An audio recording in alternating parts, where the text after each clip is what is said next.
আসসালামু আলাইকুম। সবাই কেমন আছেন? আশা করছি সবাই অনেক ভালো আছেন। আলহামদুলিল্লাহ, আমরাও ভালো আছি। আজকে আমি আপনাদের সাথে আমার দুটি খুশির কথা শেয়ার করব।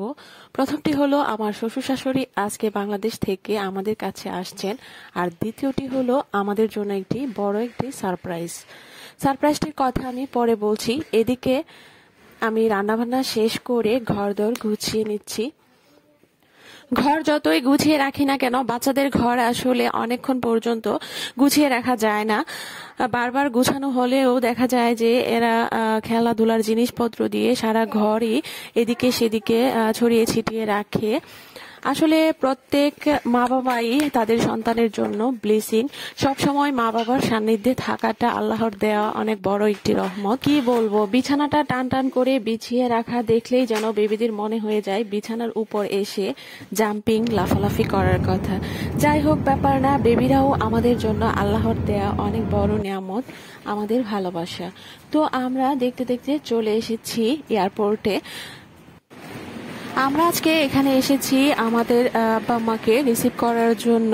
খুব টেনশন হচ্ছিল আব্বা আম্মার জন্য, যেহেতু আমার শ্বশুর মশাই বাংলাদেশে প্রায় 8 বছর একটানা থাকার পরে এখানে আবার আসছেন। তো খুব টেনশন হচ্ছিল এই কারণে যে এখানে এয়ারপোর্টে কোনো সমস্যা করে কিনা বা কোনো প্রশ্ন জিজ্ঞেস করে কিনা, কেন এতদিন একটানা বাংলাদেশে থেকেছেন উনি।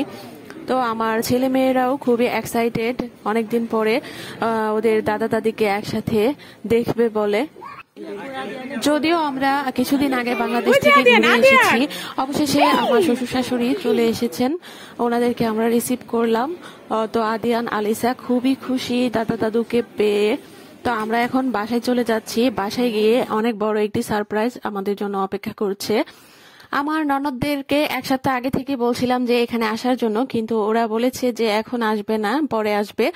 আব্বা আম্মাকে নিয়ে বাসায় ঢোকার কিছুক্ষণ পরেই কলিং বেল বেজে ওঠে, আর দরজা খুলতে দেখি যে আমার দুই ননদ চলে এসেছে, যা ছিল আমাদের কাছে অনেক বড় একটি সারপ্রাইজ। ওরা মূলত আমাদেরকে সারপ্রাইজ দেওয়ার জন্যই আগে থেকে বলেনি যে আজকে আমাদের কাছে আসবেন। যাই হোক, অনেকদিন পর সবাইকে একসাথে পেয়ে খুবই ভালো লাগছে, খুবই আনন্দ লাগছে।